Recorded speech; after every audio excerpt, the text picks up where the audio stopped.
World War II. Nazis are killing civilians. It was called the sardine method. Victims laid in layers, like sardines in a jar. An effective way to exterminate many people in a short time. But this film will not be about the Nazis. Hands tied behind the back. An expertly aimed shot in the neck. And the fall into a huge mass grave. These people were not killed by the Nazis. They were killed by one of the Allies, the Soviet Union. The Soviet Union was killing people in this way for many years, both before and after it joined the Allies. These victims had no memorials. They were buried in anonymous mass graves. The murderous power that killed them, and the powers that collaborated with the murderer, were never actually prepared to talk about them. The memory of millions of innocent victims was erased from history.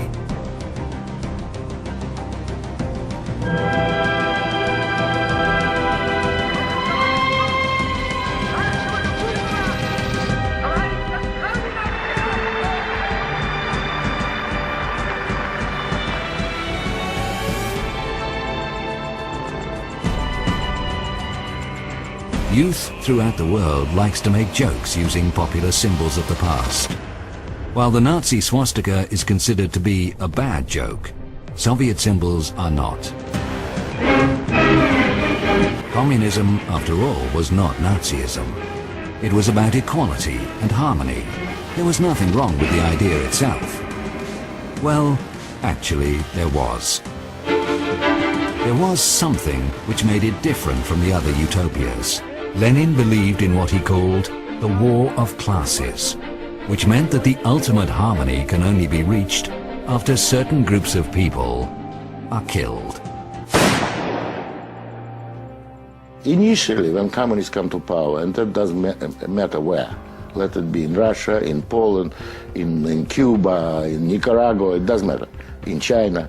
Initially, they destroy about 10% of population, and that's very specific.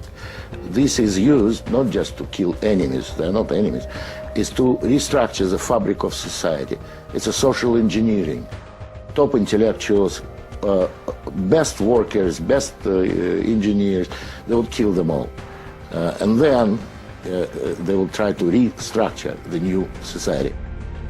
Hang at least 100 kulaks, execute the hostages, do it in such a way that people for hundreds of miles around will see and tremble.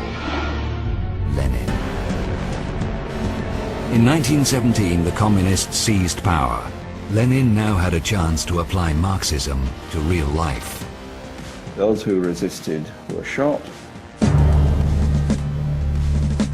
There were terrible massacres against resisting peasants, and again, nobody knows exactly how many people died, but we're talking about 10 million or more.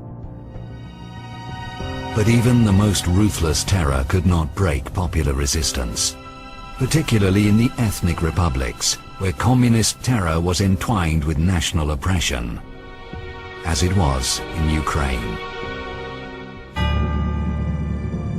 On September the 11th, 1932, Stalin wrote to his associate Kaganovich, "The situation in Ukraine is very bad. If we don't take steps now, we may lose Ukraine." Several meetings of Stalin's inner circle resulted in a plan of action. It was an horrific plan. In that winter, 32 to 33, all food supplies in the Ukraine were taken away. A huge cordon was created so that nobody could leave. Initially, people didn't die. Leftover supplies of grain and vegetables kept them alive. But this was not part of Stalin's plan. So he ordered NKVD to confiscate all grain, all food from these areas. By doing that, he knew he's condemning them to death. картошку, свеклу, это самое, капусту, соленая капуста в бочке, с бочкой. Куда забирать? Садить же нужно. Нужно посадочку, никто не забрать.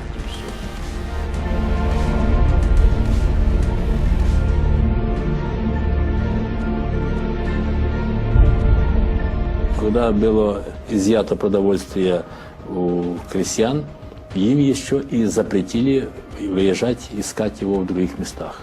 Купить, обменять или заработать это продовольствие. And then the hunger began.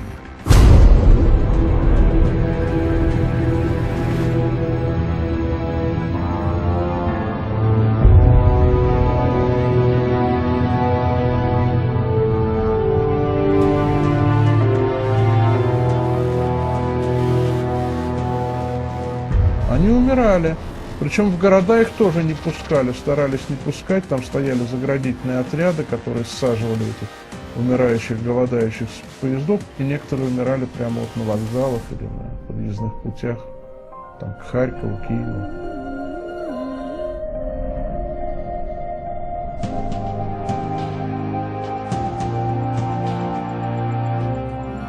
Ukrainians were dying torturously slowly. Children cried agonizingly for bread. Many lost their sense of fear. They went to the NKVD-guarded fields to collect single ears of grain.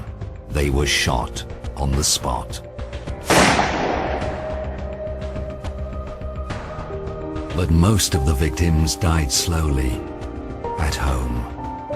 Special NKVD units raided people's homes to collect the dead bodies. They received 200 grams of bread for every dead body they delivered. Она заходит. А кто у вас здесь умер? Давай. И там до одной ночи женщина сама лежит, опухшая, понимаю. Так, говорит, давай ее сейчас заберем. Что и она все равно помрет завтра, за ней еще ехать нужно будет сегодня. Она просит, что да я же еще живу, я жить хочу, я.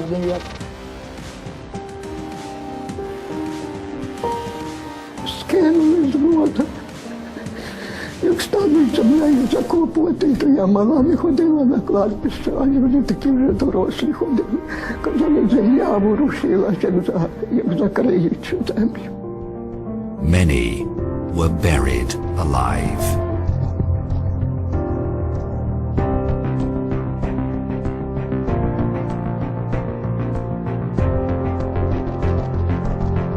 Это для меня место святое, потому что здесь лежат жертвы Голодомора, в том числе и мои близкие родственники, в частности, моя бабушка.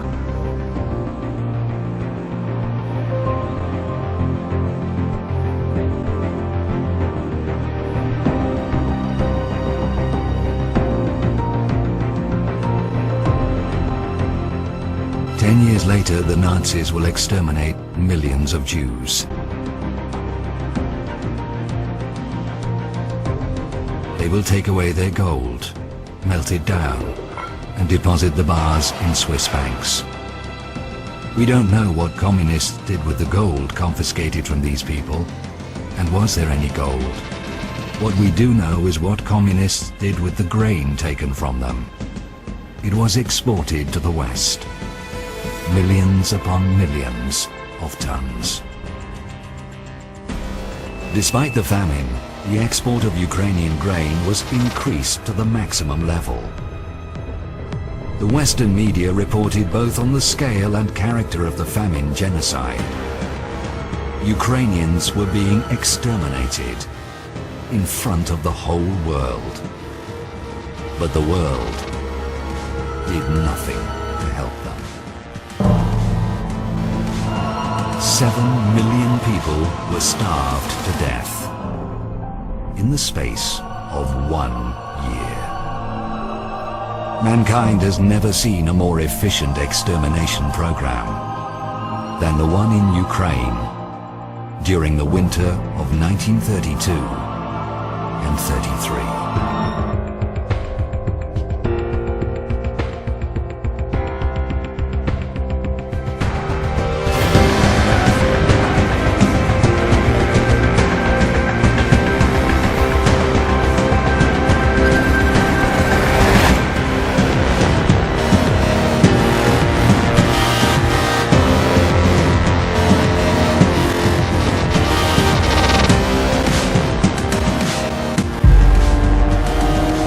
Soviet society was the first communist society on Earth. It was a huge social experiment.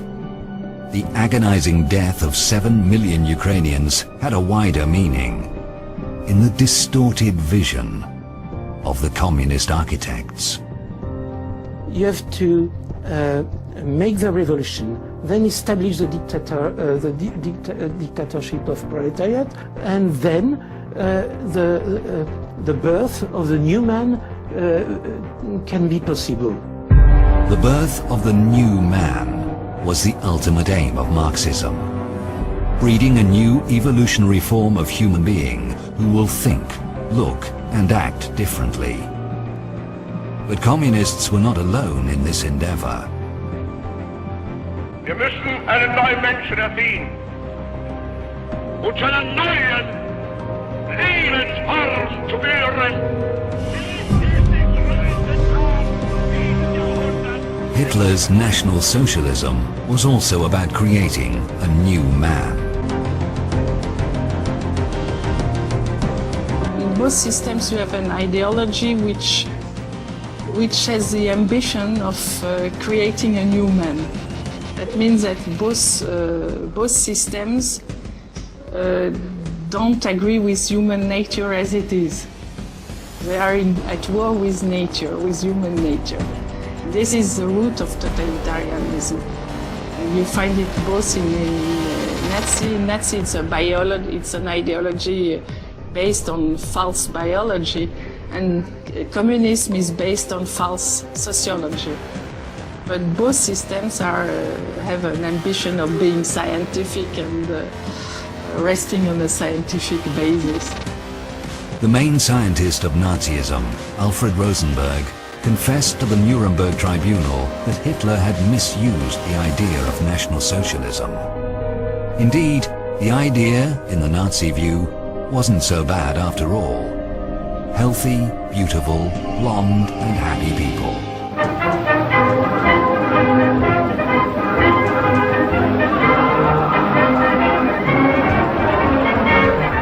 A future society. And without handicapped or Jews. Nearly a paradise. For some reason, National Socialism did not work out, just as the Soviet socialism didn't.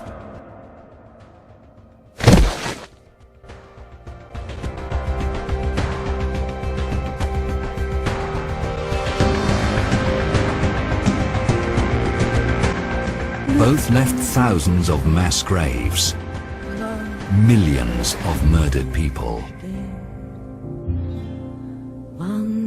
Was it coincidence? I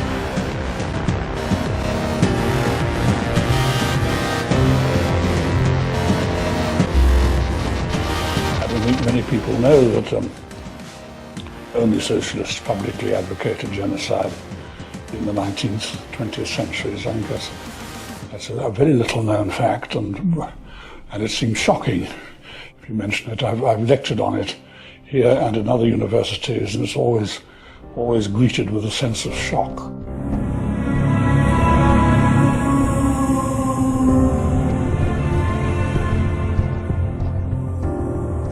First appeared in January 1849 in Marx's journal Neue Rheinische Zeitung.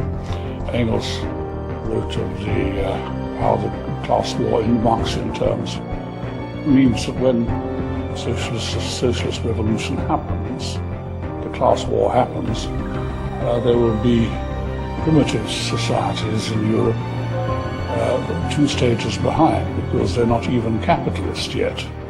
And he had in mind the Basques and the Bretons and the Scottish Highlanders and the Serbs, and he calls them racial trash, Abfälle, racial trash, and they will have to be destroyed, because being 2 stages behind in the historical struggle, it will be impossible to bring them up to the point of being revolutionary. He spoke about the vulgarity and dirtiness of Slavic people, you see. And he thinks, for instance, that Poland had no Poland has no reason to exist. The classes and the races, too weak to master the new conditions of life, must give way. They must perish in the revolutionary Holocaust. Karl Marx. Marx began it. He was the ancestor of a modern political genocide. And I don't know that any European thinker of the modern period before Marx and Engels ever publicly advocated racial extermination. I can't find anything earlier, so I presume it starts with them. The teachings of Marx and Engels were carefully studied by Lenin, the man who established the first Marxist country on earth. 1 year after Lenin's death in 1924, the New York Times published a small article, which at the time went almost unnoticed. It was about some newly established party in Germany. The National Socialist Labour Party, of which Adolf Hitler is patron and father, persists in believing that Lenin and Hitler can be compared. Who's speaking? A certain Dr. Goebbels. On the speaker's assertion that Lenin was the greatest man, second only to Hitler, and that the difference between communism and the Hitler faith was very slight, a faction war opened with whizzing beer glasses. Amazing. The future Nazi propaganda minister Goebbels was openly declaring that the difference between Lenin's communism and the Hitler faith was very slight. As we read, it didn't go down well with potential voters, so the Nazis changed their tactics.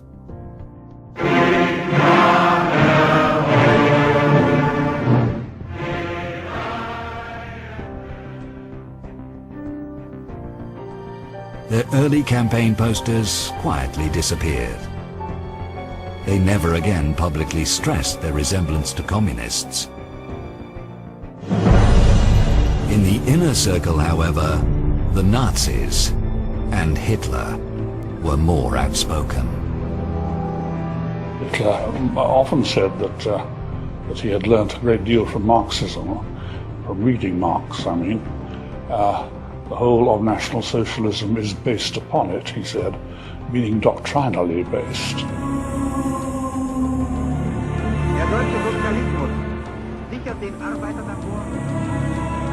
People keep forgetting that Nazi regime in Germany was also socialist.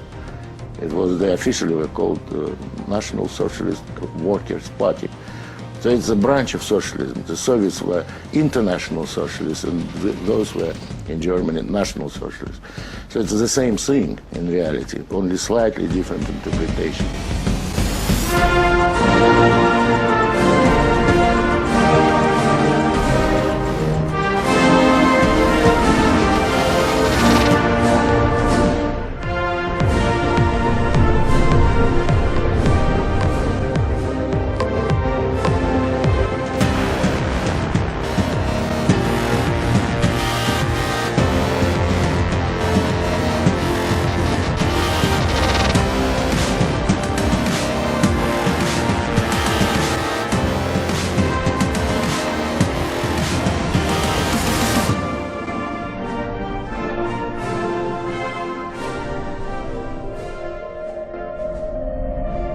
Part of the left went to Hitler. At least in France, part of the socialists went to became advocates of Hitler.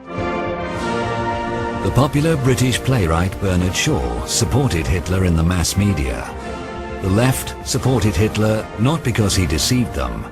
They knew Hitler would kill. He said he would. In fact, it was why they supported him.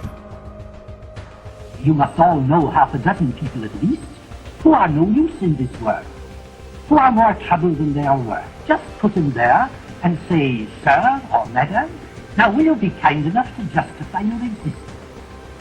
If you can't justify your existence, if you're not pulling your weight in the social vote, if you're not producing as much as you consume, or perhaps a little more, then clearly, we cannot use the big organization of our society for the purpose of keeping you alive, because your life does not benefit us, and it can't be of very much use to yourself.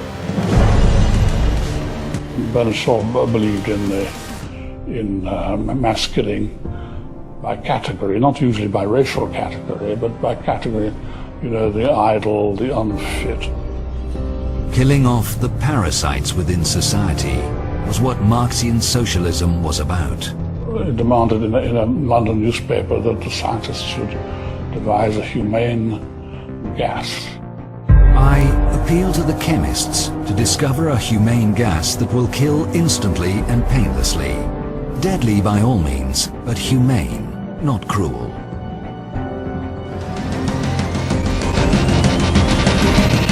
After 10 years, such gas will be discovered. It will be called Cyclone B. The man who oversaw its practical application, Adolf Eichmann, will later testify that thanks to Cyclone B, people in Auschwitz died without pain. Cyclone B was a humane gas. Yes, Eichmann will use the very same words. It must be said, though, that Bernard Shaw, as well as the left in general, fundamentally opposed Nazism, because Hitler had distorted Marxism beyond recognition. Gassing people based on their nationality was absolutely inexcusable. The selection should be based on class. Hitler got it all wrong. Absolutely different people needed to be killed. The only true Marxist country on earth was the Soviet Union. It exterminated strictly according to Marxist teaching, the class enemies. In general, the process was pretty similar to the extermination of the Jews. First, the victims were ridiculed and publicly humiliated. And then they were killed. Millions of them.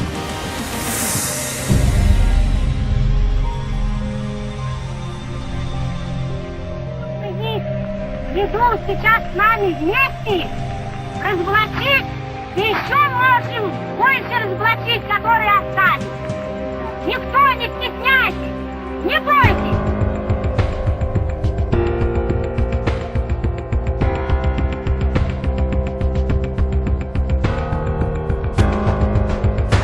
If the enemy does not give up, it must be exterminated. В 30-е годы была заведена отработана вся эта технология расстрелов и убийств. Значит, практически каждая область, административная область, имела свою зону, где, захоранивали этих расстрелов. The shooting itself was carried out in prisons. In the basements there were special shooting chambers, with concrete walls and with a runnel to channel blood. Человека вели по коридору в красный уголок, в красном уголке последнее, сличение персональных данных. Он должен был назвать свою фамилию, имя, отчество. Потом, его выводили, заводили в эту комнату, и как только он переступал порог, он получал выстрел в затылок из пистолета. Yes, people were killed by a bullet in the head. We know that usually they were killed by bunches of, between 100 and sometimes, several hundreds every night. Then the corpses were loaded onto trucks, driven out of towns and buried in nearby forests and parks. This is Bukivina forest near Kiev. The elderly people will never forget the trucks which were driving here during the night. Blood was dripping from them en route. Only after 50 years the relatives were allowed to come here. They created this memorial where monuments are trees. Each tree in this forest is banded with a scarf in memory of the innocent victims who were brutally murdered and dumped into mass graves here.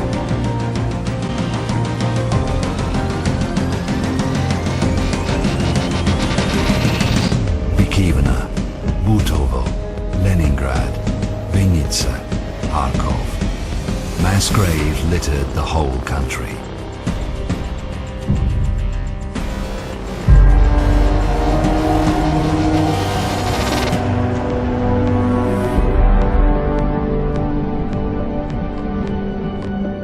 A whole generation of children lost their parents and became homeless, or so-called bezprizonia.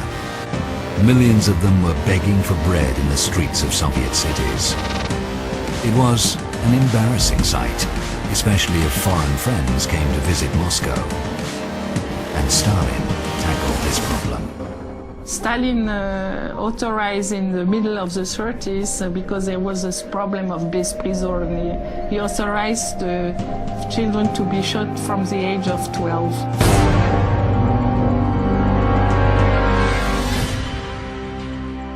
People were being shot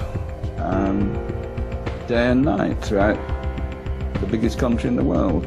And Stalin even got to the point of killing people by random, by quarters.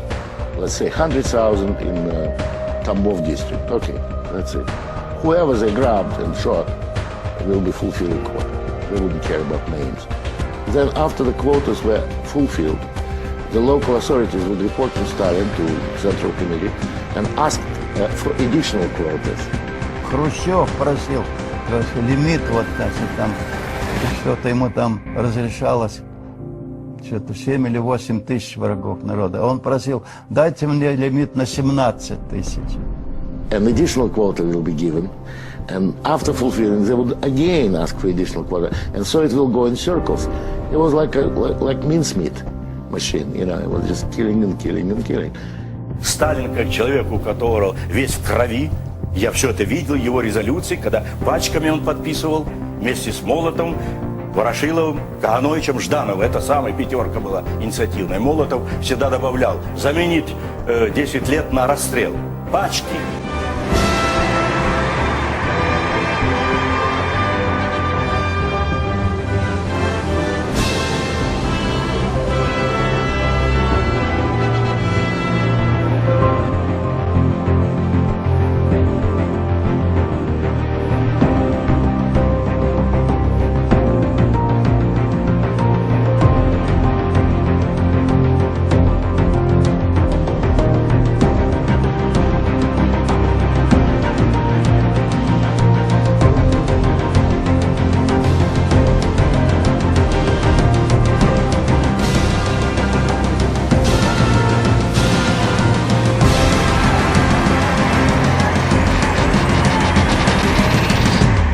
И в результате вот только за эти с 1937 года по 1941 11 миллионов человек. 11 миллионов. Можете себе представить? Какие масштабы репрессий своего народа? And I don't think the world, certainly Europe, has never seen that sort of murderous killing, either in numbers or in nature. There was a man in Europe who was closely following the situation in Russia, Hitler. To kill millions of people in such a short time was truly remarkable. Holocaust was as yet only an idea in Hitler's head. Hitler, Sieg Heil!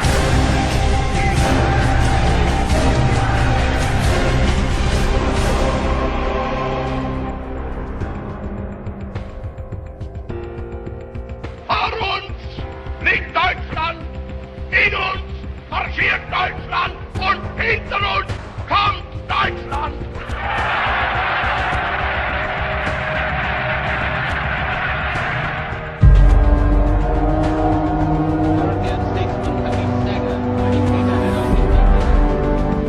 Hitler's distorted vision of the world began to take a real shape. He annexed Austria, occupied Czechoslovakia. It became clear to everyone, to avoid a global catastrophe, Hitler had to be stopped. But Stalin refused to join the anti-Hitlerian coalition. Their idea was to destroy old order in Europe. And that was Stalin's big idea. Let Hitler be a bad guy. He will go and destroy all the order in Europe. There will be no parliaments, no trade unions, no armies, no governments, and then Stalin will come as a liberator. Millions of people will be sitting in concentration camps, hoping for someone to liberate them, and Stalin and the Red Army will come as a liberator. That was his plan. But Hitler had neither the resources nor the secure rear borders to wage a large-scale war. So, on August the 23rd, 1939, Hitler and Stalin sign a pact which provides Germany with a secure eastern border and huge supplies of strategic resources to be provided in later economic agreements. On August the 24th, the Nazi Foreign Minister Ribbentrop reports to Hitler on his visit to Moscow. Hitler rejoices.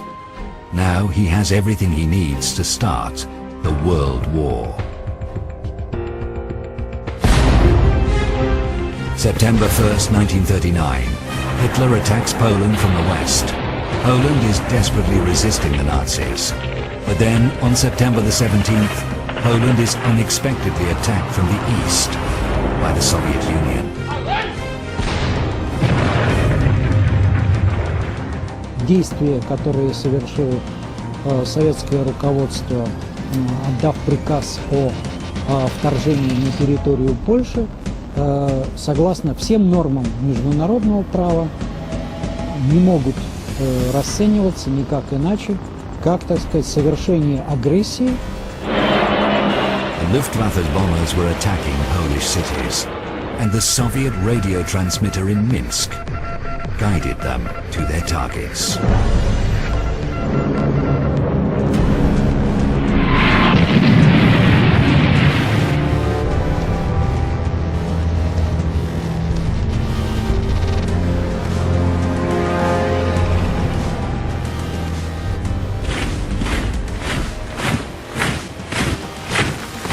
The Red Army looked different then.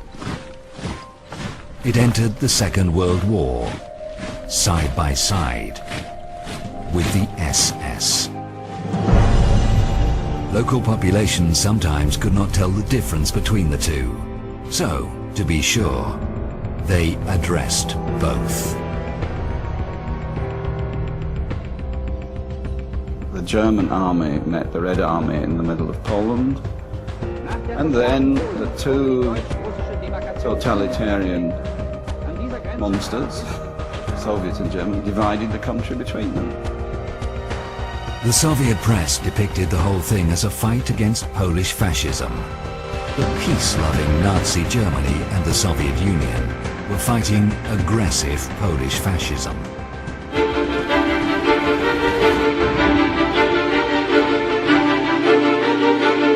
What the world did not know was that both dictators had agreed on more than Poland.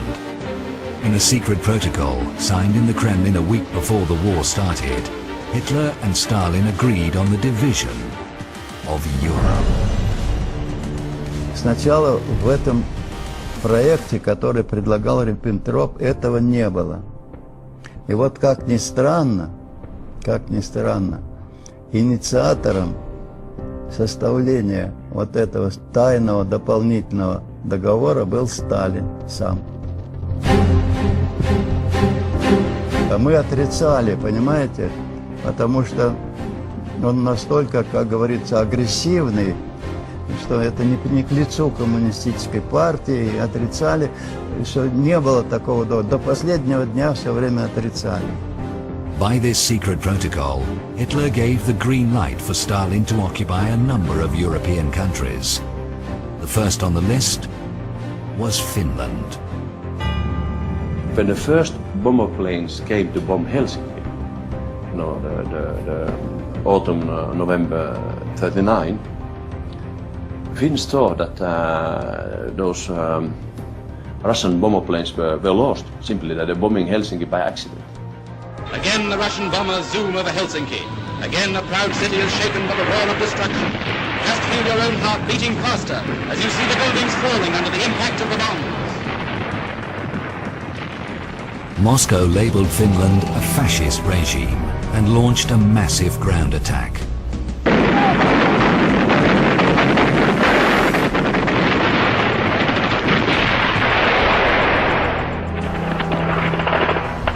was a disaster. Russians lost 1/3 dead, frozen and wounded. Tiny Finland was miraculously holding back the world's largest army. But it was at an enormous cost. My father lost 4 of his brothers in that war. 4. That's a lot in one family. That was the price we paid, that we did not have a democratic society next to us. Finland's flag is still flying. Though she may pass through the valley of sorrow, though she may lose her liberty and her land, she fights on. Yet another air raid on Helsinki. This time the camera catches the horror these dastardly attacks bring into the lives of the children as they dash terror-stricken to the shelter.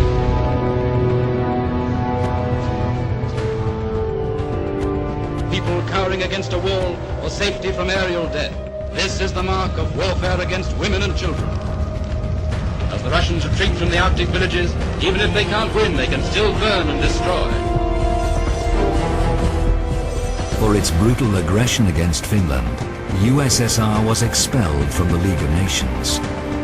The Kremlin's rhetoric about a fight against Finnish fascism was not taken seriously.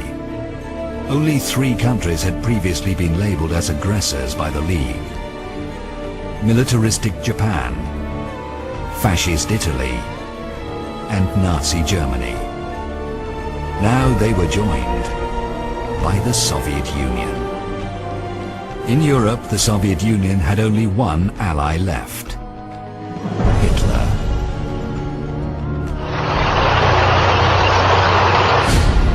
Hitler launched his blitzkrieg in the West.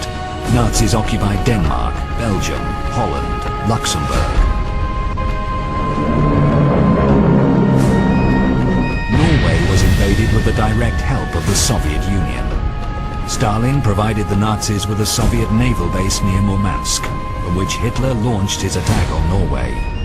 Когда было принято в Берлине решение о прекращении использования этой базы, то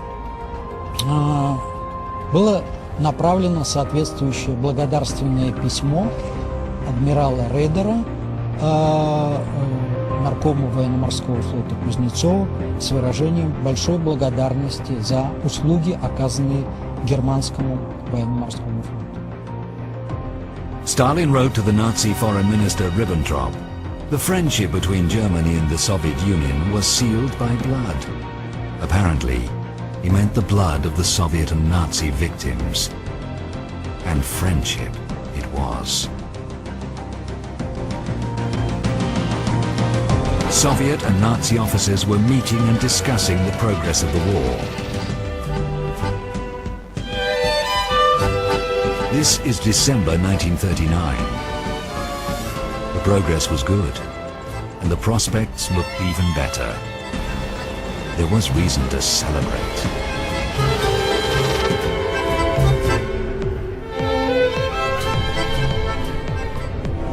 Nach den ersten russischen Getreidelieferungen griff The Soviet Union became the main supplier of resources for the Nazi war machine. Thousands of tons of oil, iron ore, construction materials. Even trainloads of Soviet grain were sent to the German army.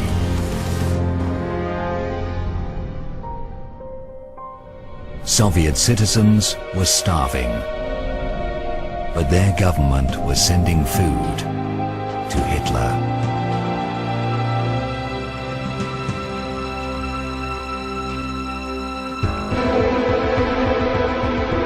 The Soviet Union went even further. It persuaded the communist parties of Europe to sabotage the resistance movement and to support the Nazis. Comforting to see Parisian workers talking to German soldiers as friends in the street or at the corner cafe. Well done, comrades, and keep it up.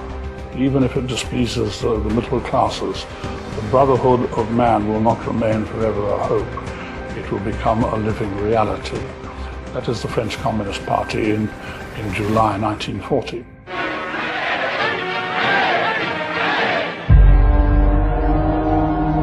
Communist Party say today that they were resistant well before the June 1941 when Soviet Union was attacked. In fact, they were in fight with the Maréchal Pétain's government more than the German.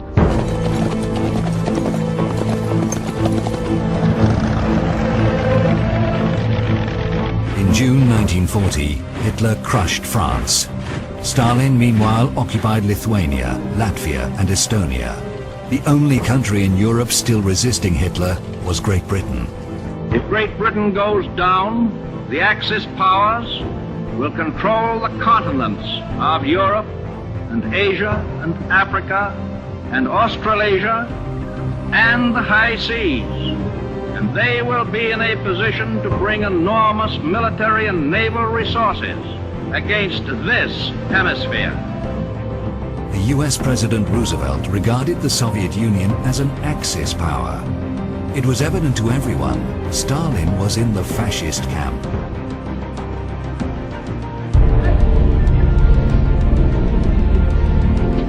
The Soviet Premier Molotov went to Berlin to discuss the post-war world order.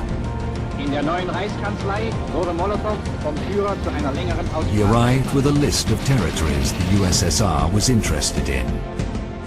While Hitler and Molotov were discussing it, the other Soviet comrades enjoyed the company of Goebbels, who must have talked about the advantages of Nazism, because it was the Soviet Premier Molotov and not Goebbels who warned the West not to fight Nazi ideology.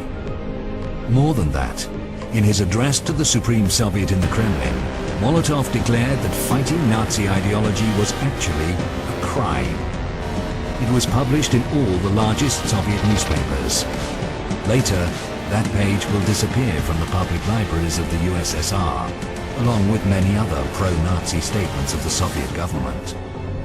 But why was fighting Nazism a crime in the Soviet view? Because mass killings and concentration camps were based on that ideology. Work makes you free. The Nazi camps. Work is an honor. The Soviet camps. If someone wanted to fight the ideology behind it, he would end up fighting the Soviet regime too. Molotov knew it. After all, he was the one who personally monitored the extermination of 7 million Ukrainians. Himmler monitored extermination of Jews. Both men agreed that for the common good, certain groups simply needed to be killed.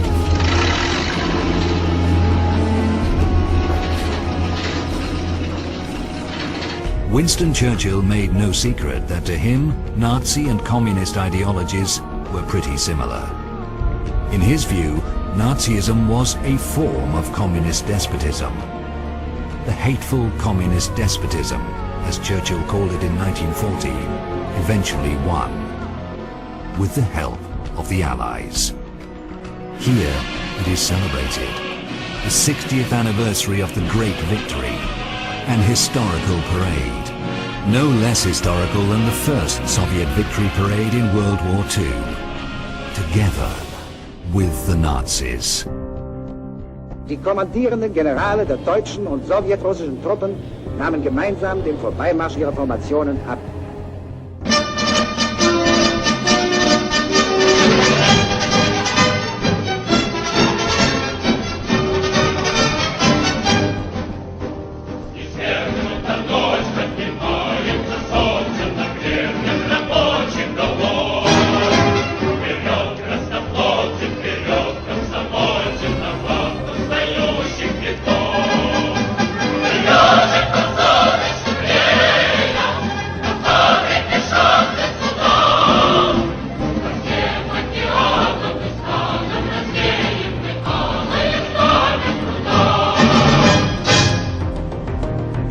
The Soviets never emphasized that they were parading under the Nazi flag. Officially, Moscow portrayed itself as an epic anti-fascist fighter. Many people believed it. many Jews fled to the USSR to be protected from Hitler. And then Stalin did something unimaginable. He rounded them up and delivered them back to the Gestapo as a gesture of friendship.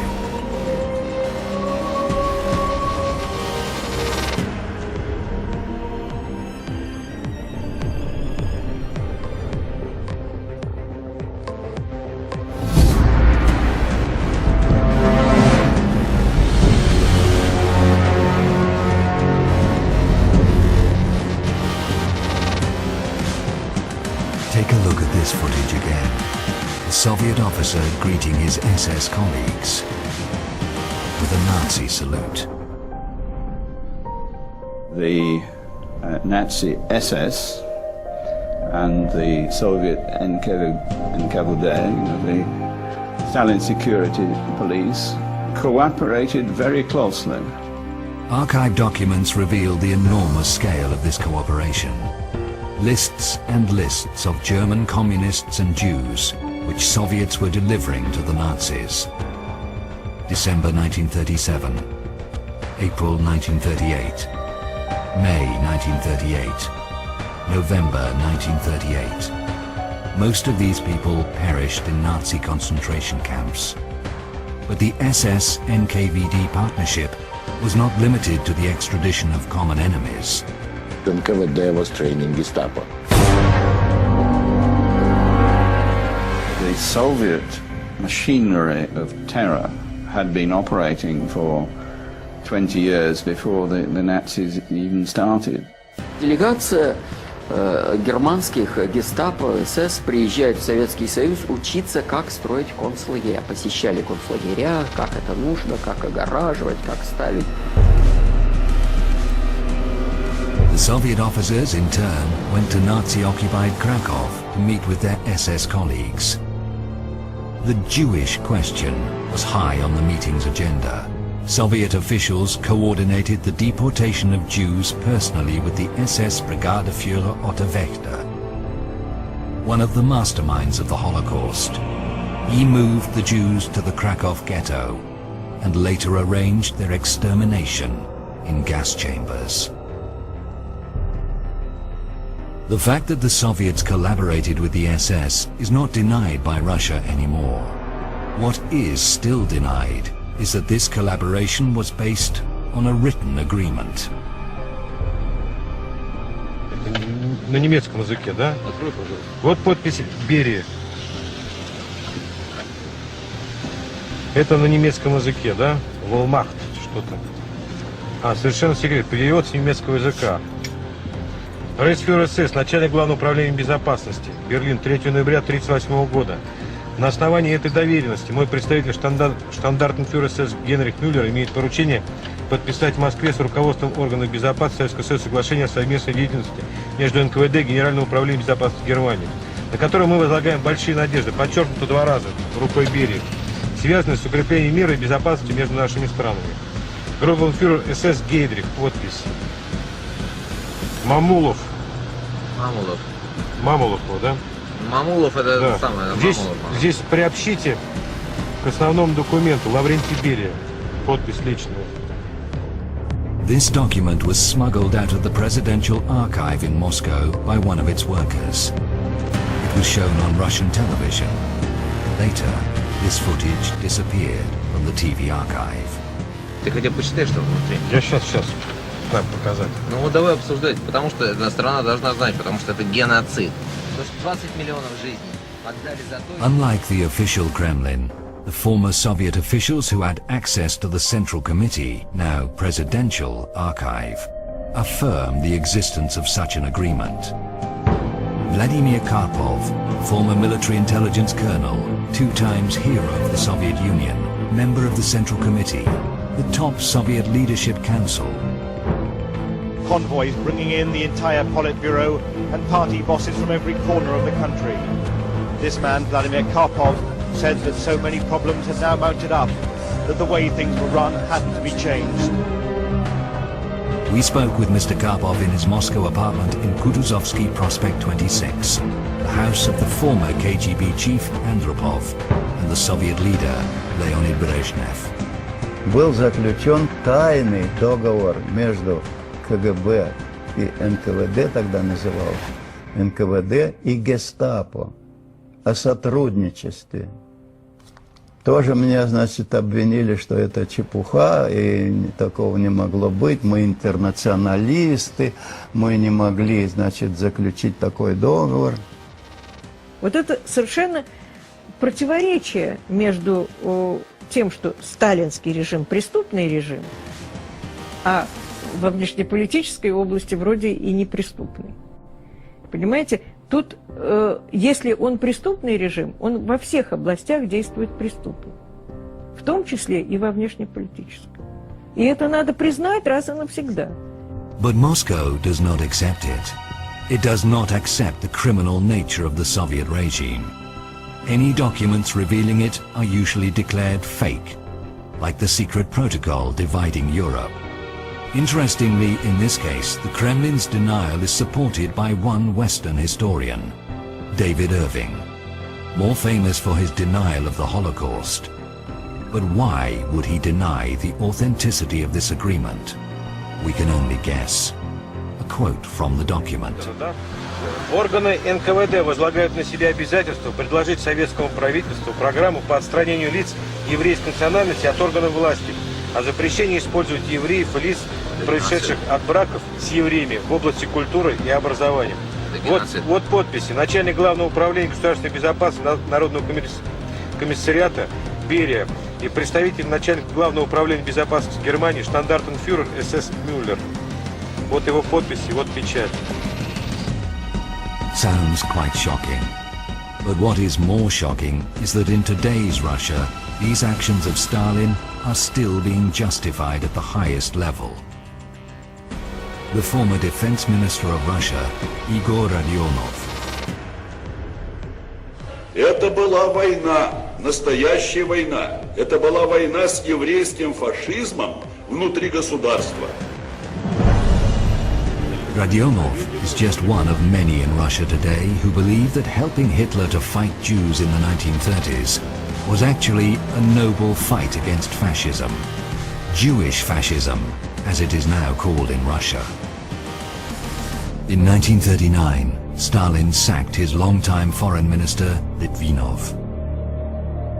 Дело в том, что Литвинов действительно был по причине своей еврейской национальности, но крайне неподходящим для подписания любого пакта с Германией. And Litvinov was removed. The Soviet Foreign Ministry was surrounded by NKVD troops, tanks, and Stalin gave the order, clear out the synagogue, which is not a very nice thing to say. You would expect this from Hitler, but Stalin equally was capable of such prejudice. The exiled communist leader Lev Trotsky warned the world about Stalin's anti-Semitism and about the fact that Stalin and Hitler were colluding. Stalin's police, the GPU, has fallen to the level of the Nazi Gestapo. His outspokenness was becoming dangerous to the Kremlin. Trotsky was aware that his every speech could be the last. He knew that Stalin was after him. But even in his worst dreams, he could not imagine that his death will be so agonizing. Stalin sent a secret agent to Mexico. He glided into Trotsky's house and smashed him in the head with an alpine axe. Trotsky fought for his life for 2 days and then died in horrible pain. In Stalin's time, critics of the Kremlin were not argued with. They were killed.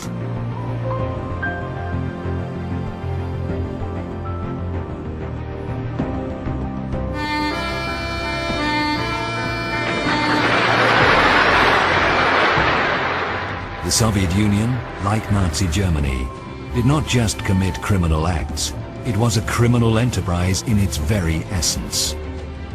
To become a member of Stalin's Politburo, one had to take responsibility for murder.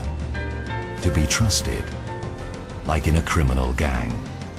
Stalin rarely signed execution orders alone. The other Politburo members also had to put their signatures on the death lists. Even those who later condemned Stalin were responsible for mass murder themselves.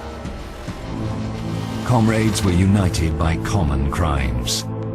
There was no way back for them, but to commit new crimes.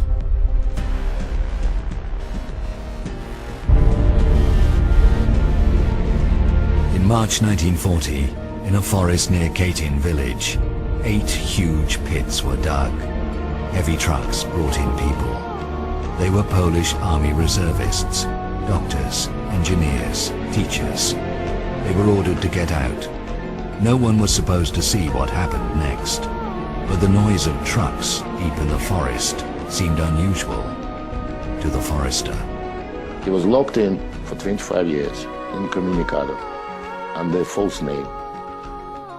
They could have killed him. For some reason they didn't. I don't know why. So they just kept him in jail, and that's very well known, documented fact. What did he see? He saw NKVD shooting. A big hole, and NKVD shooting through the back of the neck. Each of them, the people were tied up with hands behind, on their knees, on the edge of that hole. Shot and kicked into the hole.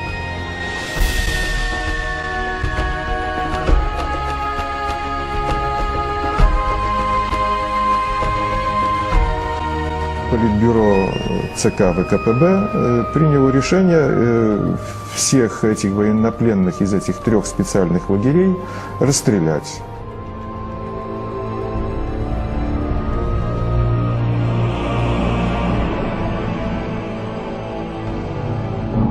The Katyn massacre was the first mass execution of this scale in World War II. Nazis will follow suit only later.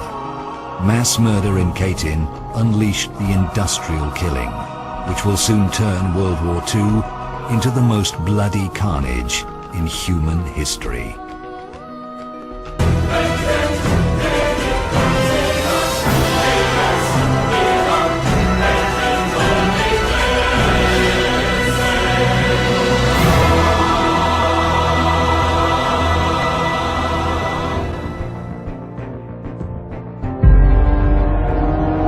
After Katyn, the Soviets carried out massacres on a regular basis. Riga, Tartu, Lviv, Minsk. Relatives could not identify many of the corpses. Horrific torture had made them unrecognizable. The Soviet Union, meanwhile, had become an allied power. The Soviet officers who pulled out fingernails, cut tongues, and perforated the skulls of their victims with nails were paid with Western aid. The British War Crimes Act gives them immunity from persecution in Britain, because war crimes, by definition, were committed only by the Germans. You ask, what is our aim? I can answer in one word: victory. Victory at all costs.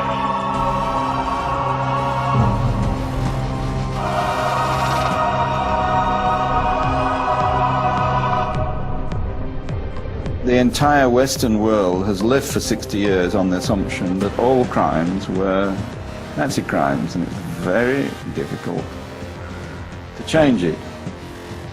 Whether Europe will ever come to terms with this criminal part of its past is difficult to know. Mass killing is mass killing. There should be no distinction between one side and the other. And yet there is.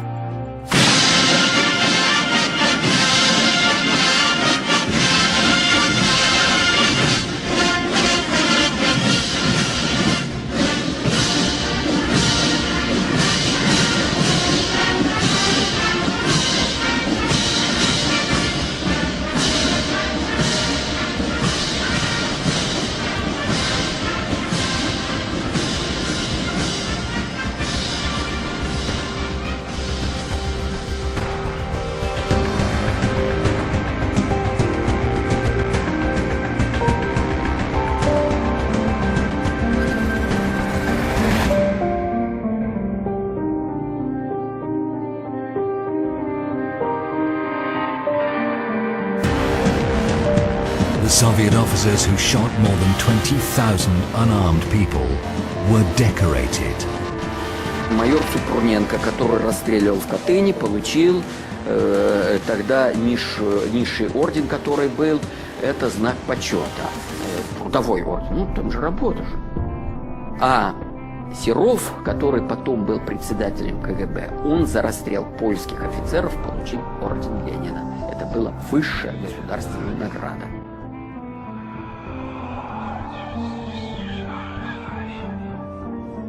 World War II left more than 27 million Soviet citizens dead.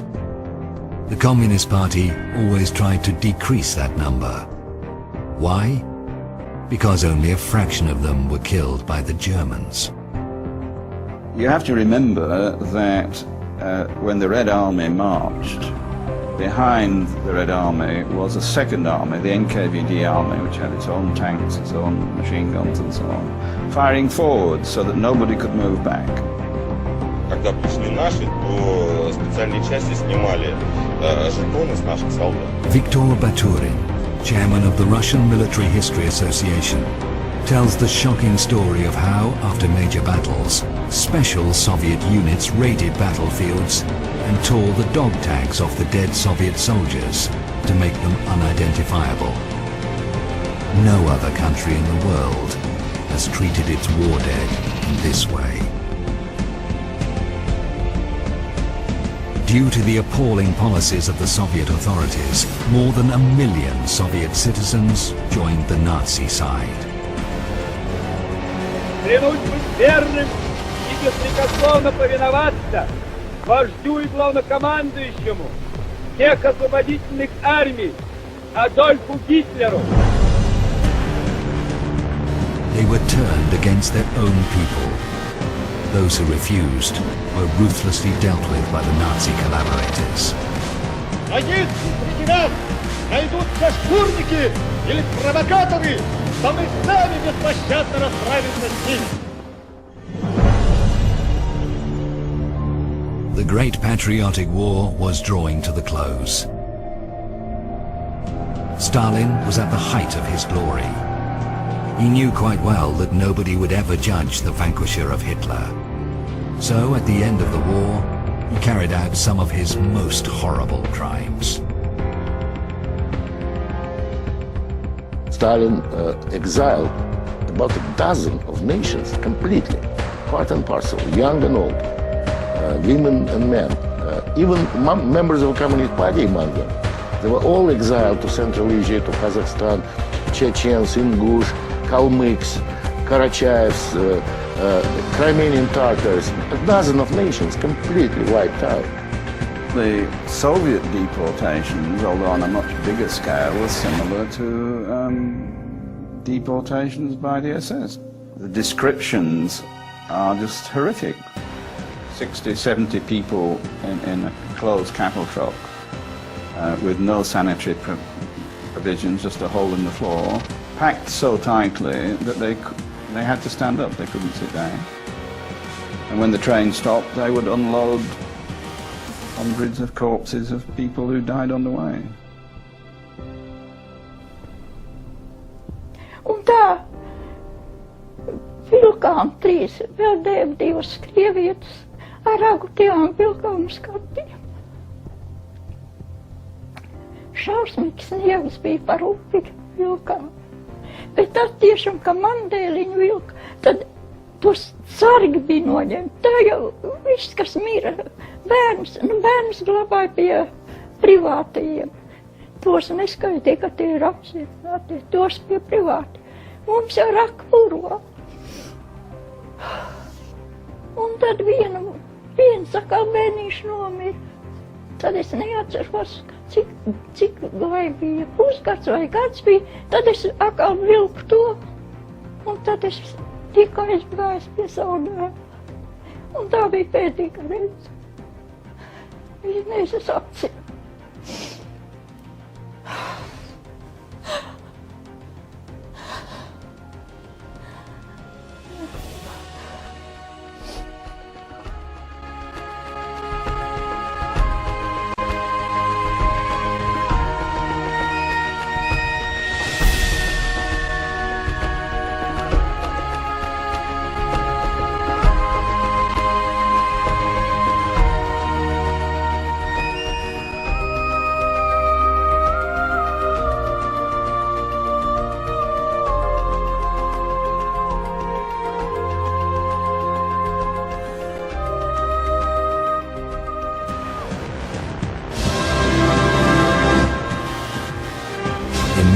1945, the Allies defeated Hitler.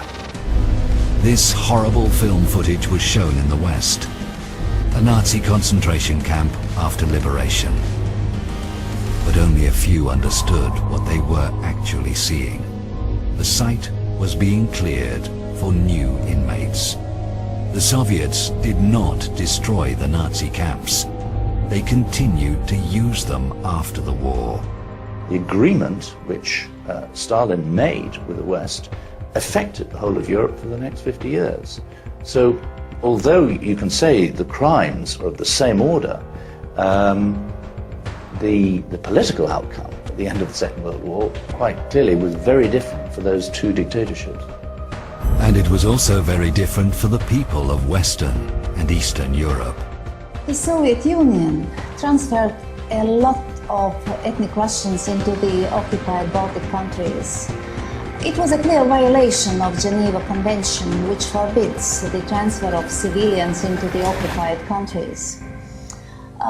For example, in 1945, it was a case of my grandparents' family which were forced by Soviet officers at the gunpoint out of their apartments.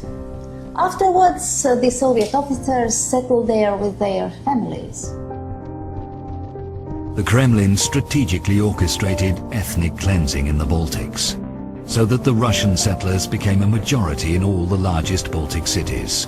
Estonians, Latvians and Lithuanians were loaded onto cattle trucks and deported to Siberia. The tiny Baltic nations were brought to the brink of extinction. Deportations, executions and torture became the post-war reality for millions of people. Concentration camps were scattered throughout both Europe and Siberia. In many of them, horrific medical experiments were performed on humans. In Butugichak camp in Magadan, the KGB used thousands of prisoners as guinea pigs, experimenting with the human brain. Many of these prisoners were still alive during the experiments.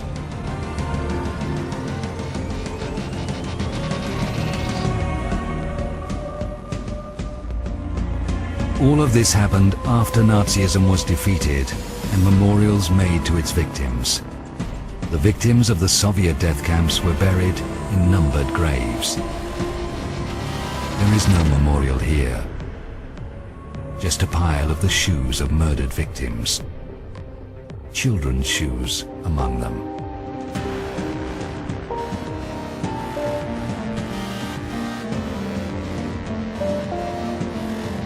Feeling complete impunity, the post-war KGB terrorized the population, letting loose their most beastly instincts. Mēs izgājām ārā, un tur pie verandas bija liela asinspeļķi.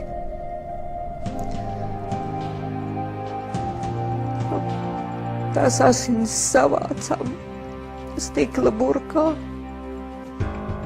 jo tā bija mūsu tēva dzīvība.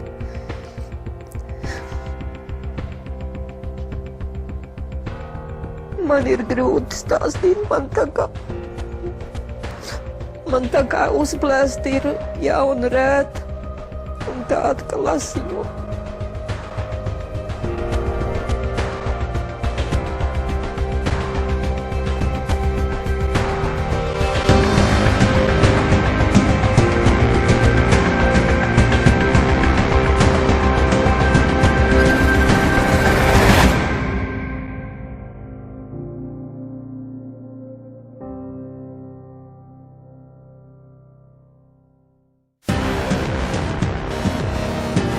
This was drawn by a KGB prison guard who had served for 33 years in the Soviet interior system. He was depicting his routine, everyday life.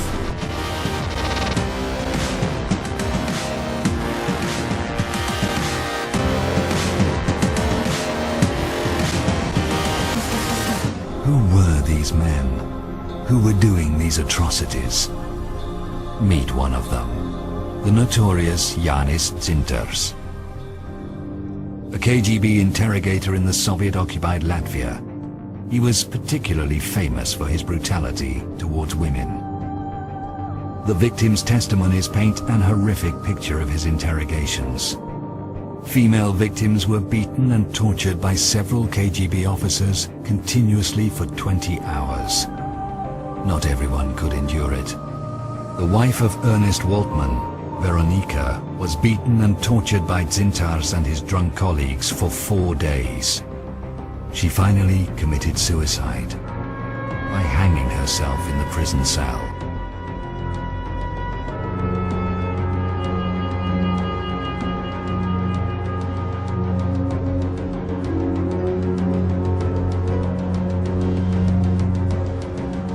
When the Soviet Union collapsed, Dzintars fled to Russia. The Kremlin refuses to extradite him, calling him an honorable veteran. With the hands of these KGB veterans, the Soviet Union terrorized and tortured innocent people. They were the ones who guarded death camps, where millions were exterminated and thousands used in horrific medical experiments. Many of these death camp veterans are still alive. Unlike their SS colleagues, they are proud of what they did. They are proud of the Soviet Union, which let them do it. Прежде всего следует признать, и об этом я уже говорил, что крушение Советского Союза было крупнейшей геополитической катастрофой века. Крупнейшей геополитической катастрофой века. Никому не хочется сознавать, что твои предки были преступниками банальными. Я думаю, в этом дело. I think that Russia, as a successor of the Soviet Union, is obliged to carry out a real investigation of all the crimes and the character of their system. And I think up to now they are not ready and not able to do it. Under Gorbachev and Yeltsin, the crimes of the Soviet Union were at least not advertised. Under President Putin, we see a very different approach. The idea that Russia continues, in a sense, in the footsteps of the Soviet Union, and any attack on the Soviet Union is an attack on modern Russia. The Russian identity has been shaped up by the sense of being parts of a big empire. When they lost the empire, they couldn't remain the same. Вот эта ущербность, национальное унижение, то, что в Германии было после Первой мировой войны, а у нас после распада, это огромная питательная почва для вот этих вот новых нацистов, понимаете? Это как раз то, что было и дало всплеск в Германии к фашизму.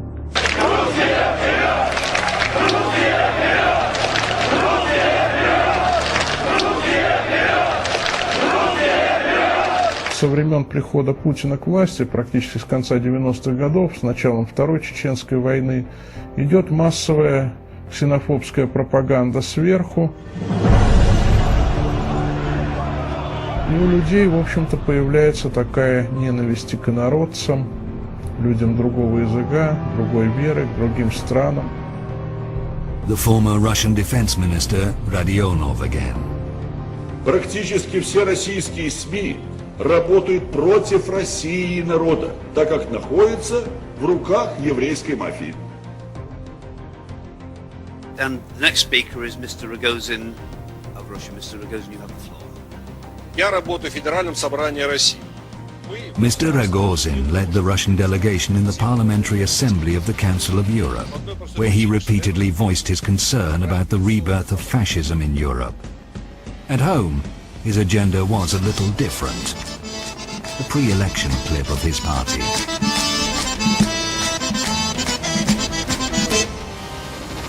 Понаехали тут.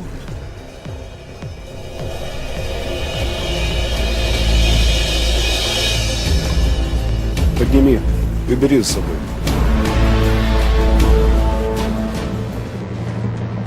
Ты русский язык, понимаешь? Let's rid Moscow of trash. Депутат Куринович, пожалуйста, вам слово. Я депутат Государственной Думы, фракции ЛДПР Куринович Николай Владимирович, член комитета по безопасности. Хотел бы в своем лице приветствовать всех национал-патриотов России. Слава России!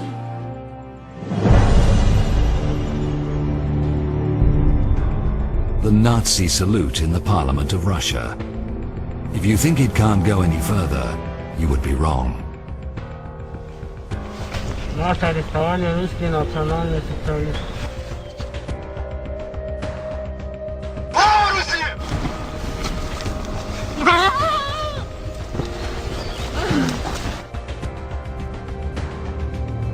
This shocking video is one of hundreds published on the website of the Russian National Socialists. When it made it to the front pages of the world media, the Russian authorities finally closed the Nazi site, declaring it American provocation. The whole thing was turned into farce, questioning the genuineness of the video.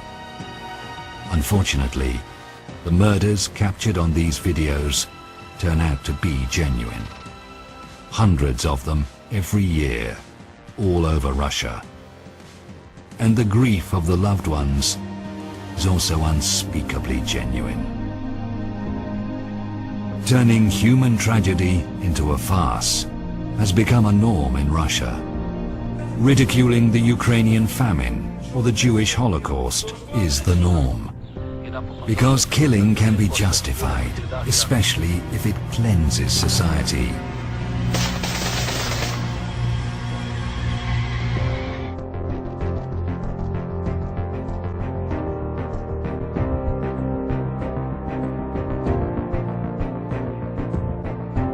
The killers become heroes. Mass murderers are decorated veterans. Young people are taught that the crimes these people have committed against humanity are heroic deeds. It is no surprise that these crimes are replicated.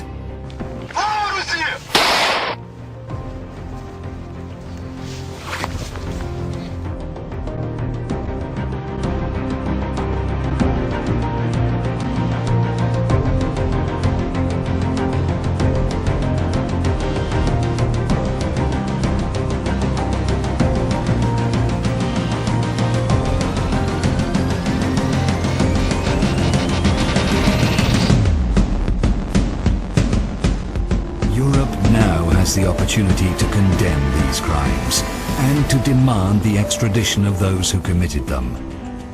Yet Europe hesitates. Why? One knows what Europe, how we depend on Russian gas, petrol. So I think it's a political not well. We know exactly why Europe cannot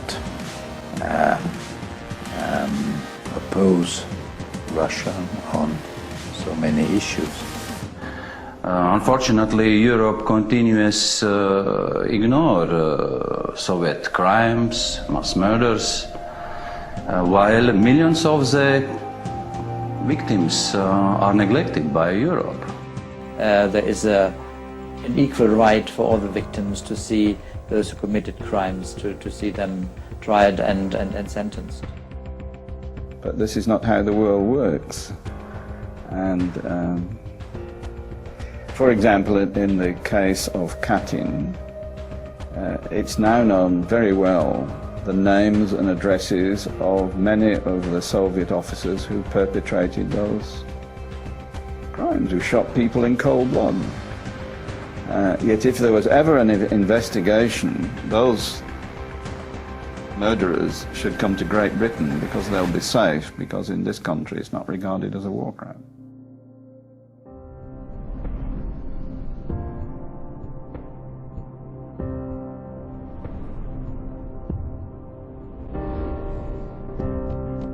And the other Soviet crimes are not regarded as crimes either. Their victims are quietly passing away, receiving no comfort, no justice. In the European Union, that is reserved for other victims.